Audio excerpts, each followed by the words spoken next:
खरं तर 21 तारीखला या कणकोली नगरपंचायतच्या निवडणुकीचा निकाल लागलेला होता. कणकोलीच्या जनतेनं हा शहर विकास आघाडीला कौल दिलेला होता.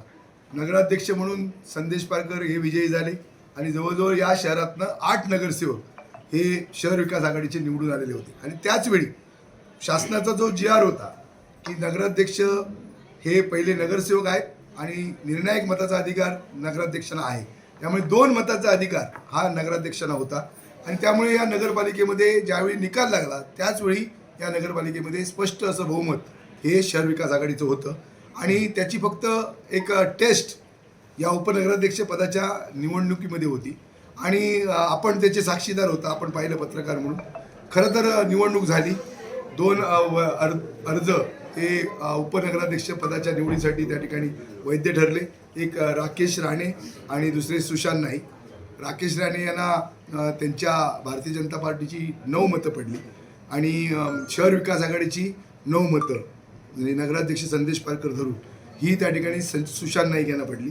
आणि निर्णायक मत जे आहे कास्टिंग वोट हे त्या ठिकाणी संदेश पारकरांचं त्यांना मिळाल्यामुळे 10 विरुद्ध 9 अशा पद्धतीनं त्या ठिकाणी ही निवडणुकीचा निकाल त्या ठिकाणी घेतला. आणि आज सुशांत नाईकांसारख्या एक तरुण चेहऱ्याला ही उपनगराध्यक्ष म्हणून ही जबाबदारी मिळालेली आहे. खरं तर श्रीधर नाईकांचा तो वारसा आहे. त्यांचा वारसा जोपासण्याचा प्रयत्न ते गेली अनेक वर्ष करत आहेत. एक संधी उपनगराध्यक्ष म्हणून त्यांना मिळालेली आहे. नक्कीच ते या शहराच्या विकासासाठी प्रामाणिक प्रयत्न करतील आणि शहराचा विकास त्यांच्या हातून त्या ठिकाणी होईल.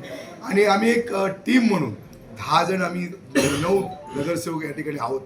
एक सांघिक काम या शहरामध्ये करू. खरं तर मी माझ्या नगरसेवक आणि नगरसेविकांचं सुद्धा मनापासून आभार मानतो की कारण ही निवडणूक एक हाय व्होल्टेज होती. मतदानाच्या वेळी सुद्धा काय परिस्थिती कशा पद्धतीनं पैशाचं वाटप झालं आपण पाहिलं. आणि त्याच पद्धतीनं नगरसेवकांना सुद्धा आमिष होती, प्रलोभनं होती. पण त्यांनी सुद्धा त्या ठिकाणी कुठल्याही आमिष प्रलोभनाने बळी पडले नाही. जो जनतेने कौल दिलेला आहे शहर विकास आघाडी याच कौलाबरोबर आम्ही राहू. जनतेचा कौल हा महत्त्वाचा आहे आणि त्यांनी आम्हाला ही पदं दिलेली आहेत नगरसेवक नगरसेविका. आणि म्हणून ते पहिलं त्या ठिकाणी त्यांनी पाळलं आणि कुठल्याही आमिषाला प्रलोभनाला न बळी पडता ती प्रामाणिकपणे नगरसेवक नगरसेविका या शहर विकास आघाडीच्या बाजूनं त्या ठिकाणी राहिली. आणि 5 वर्ष आम्ही अशाच पद्धतीनं एकसंघ राहू शहराच्या विकासासाठी. मी मूलभूत सुविधा ज्या आहेत जो माझ्या कणकोली शहरातल्या जनतेचा जो हक्क आहे रस्ते, वीज, पाणी, आरोग्य, शिक्षण हे तर कणकोलीवासियांना आम्ही देणारच आहोत. पण एक 5 ठळक कामं जी शाश्वत या शहराच्या विकासाची असतील अशा पद्धतीची 5 ठळक कामं जी वर्षानुवर्ष कणकोलीवासियांच्या लक्षात राहतील आणि शहरवासियांच्या ज्या गरजा आहेत स्वप्न आहेत ती पूर्ण करण्याचा आमचा प्रयत्न राहील. या शहरातले तरुण आहेत, तरुणी आहेत, ज्येष्ठ नागरिक आहेत, या शहरातला सगळी जनता आहे. आणि त्याचबरोबर कणकोली शहरामध्ये जरी कणकोली शहराची लोकसंख्या 14,000 असली तरी या शहरावर दर दिवशी 50 ते 60,000 लोकांचा वावर जिल्ह्यातल्या आणि तालुक्यातल्या लोकांचा असतो.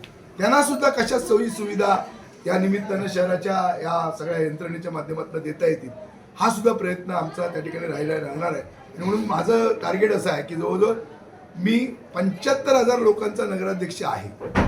आणि आमची शहर विकास आघाडीची बांधिलकी आहे की या लोकांना कसा आम्ही त्या ठिकाणी न्याय देणार. खरं तर आमचं जे कर्मचाऱ्यांचं संख्याबळ आहे असलेलं कणकोली शहराचं बजेट आहे याच्यामधनं कसे जास्तीचे विकासाचा निधी राज्य सरकार केंद्र सरकारकडनं आणता येईल, या बजेट कणकोली शहराच्या बजेटमधनं कसं काम करता येईल हा सुद्धा प्रयत्न आमचा राहणार आहे. आणि याच्यातनं कणकोली शहरवासियांच्या जी स्वप्न आहेत विकासाची ती पूर्ण करण्याचा प्रयत्न राहील. पण मी कणकोलीकरांना एवढंच सांगेन की तुमचं सुद्धा सहकार्य हे त्या निमित्तानं लागणार आहे.